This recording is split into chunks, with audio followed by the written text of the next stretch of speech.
I learned how to compete. And the most, again, the valuable lesson, face the bad times. So I give you an example. Once we got thrashed by India. We went to India to play a series. We got thrashed. So now the team is on the way back to Pakistan. And what is the discussion going on in the dressing room? How to get to Pakistan in the middle of the night so that there would be no one at the airport. When we arrived at the airport at 4 a.m. in the morning, the custom people made us stand there for 2 hours, confiscated everything, and they made sure that it was light enough so that when we got out, the taxi drivers sort of gave us hell. And yet at the same airport, I arrived 7 years later, having beaten India. And we never even made it to the customs. There were 150,000 people at the airport to receive us. Oh. So you see, when you have these ups and downs in life, the most valuable lesson, you never lose your head when you go up, and you know the dynamics of coping with the bad times. So the difference and my philosophy. I was 9 years old when I wanted to be a test cricketer. I watched my first cousin. My mother took me to this match in Lahore. He scored a century against England. And I looked at him and I said, I want to be a test cricketer. And it never occurred to me that I would never become a test cricketer. I always thought it was a matter of time.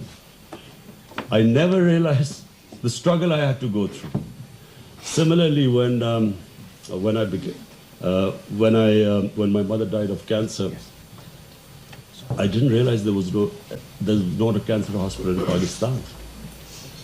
And then I realized that, I could take my mother out for cancer treatment. What happened to the 95% of the people in the country? So that's when I decided I would build a cancer hospital. I have to confess I was never much of a charity type of a guy. I was not into really giving people, because basically the philosophy of professional sport is that there are no prizes for coming second. You do not have compassion for the losers. So it was actually watching that pain that I decided, watching my mother suffer, I decided I wanted to build this hospital. And I'd never realized how difficult it would be. 4 years of running around, I wasn't getting anywhere. And then Mr. Razak Daud is sitting here. He was on the board of governors and he knows the meeting. We called 20 doctors of Lahore, top doctors, and said, look, how do we go about building this cancer hospital? And this is after 4 years of running around like a headless chicken. And out of 20, 19 said you can't build a cancer hospital in Pakistan. And one said that you might be able to build it, you cannot give free treatment to poor cancer patients because it's very expensive treatment. So, my dream was to build the hospital. And so what I went through, the things I had to do, was the greatest learning experience in my life. And eventually when we built the hospital, just to give you an idea now, the hospital was built in 700 million rupees. The annual loss the hospital suffers for treating 75% of the cancer patients free, which was my dream. It wasn't just the dream of building a hospital. It was that poor people should get free treatment. The annual loss is 10 billion rupees. Hospital built for 700 million, annual loss is 10 billion. So, imagine, had I had someone told me that, look, this is what you, after building it, you would have to spend 10 billion collecting every year. And then I'd go to politics.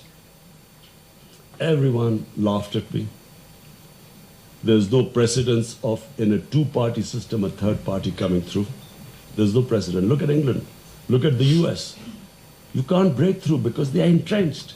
They have systems, a third party, an outsider. So for 15 years, people laughed at me. 15 years, I was butt of all the jokes in politics. It was me sincerely going around, look, we want good people to come.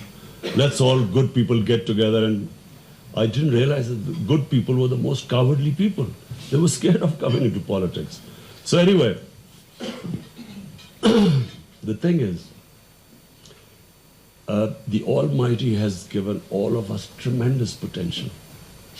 We are His greatest creation, Ashraful Makhluqat. Problem is, we don't know this. And we let ourselves down. Because that potential, we only achieve that potential if we know how to struggle. We only achieve that potential if we have these big dreams.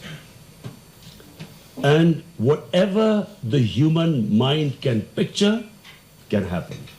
This is how much potential all of us have. Problem we face is that we give up on the way. When the bad time comes, we put up our hands and say, we have a plan B.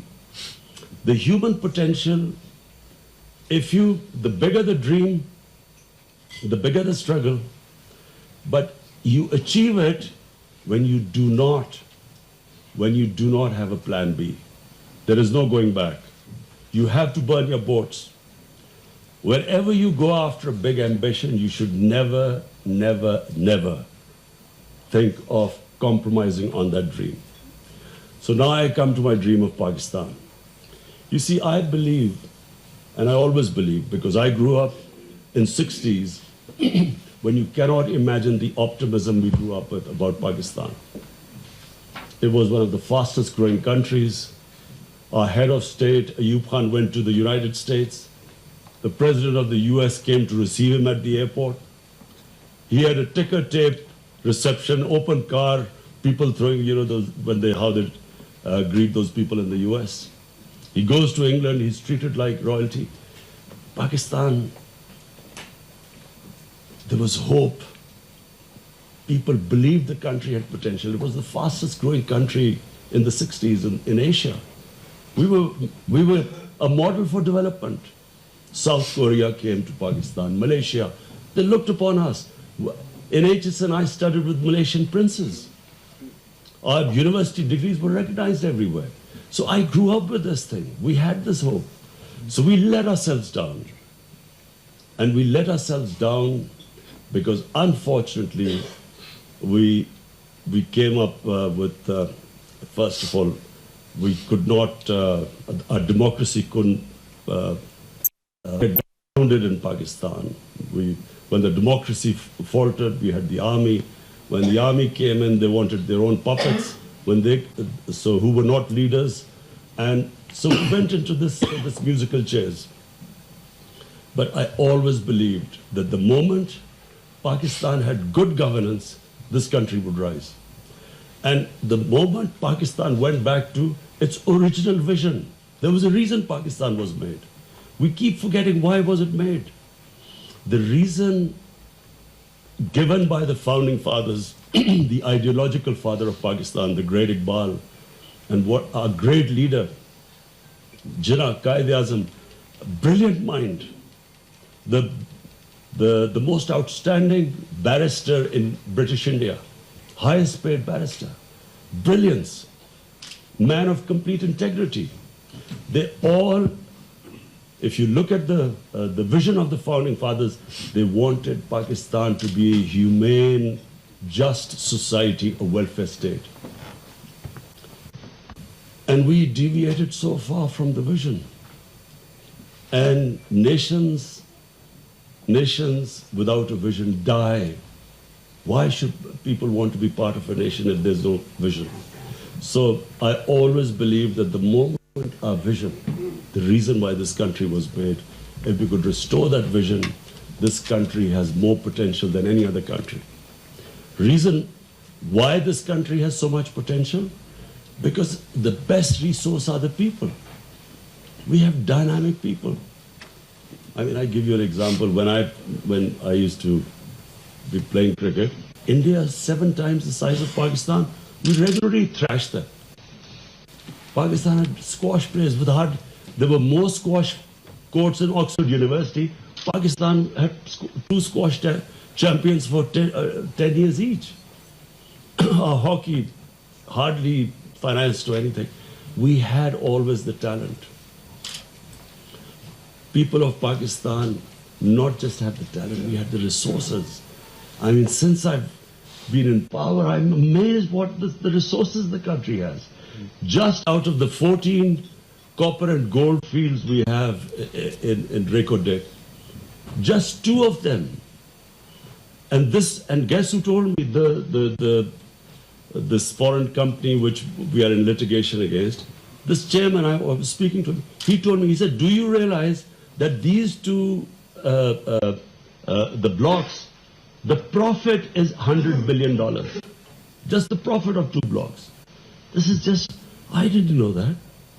And we have coal reserves. We should never have shortage of electricity. Our own coal reserves. We have the most fertile land. When I went to China, they told, I mean, I looked at the productivity of China. It's 3-4 times of Pakistan. We have 6th number of cow and buffaloes in our country. We are number 6. Our per cow liter of milk is 6 liters. In China, it's 24 liters, 20 liters. Denmark is 30 liters. So what we have done is that we neglected research in Pakistan. We neglected the basics.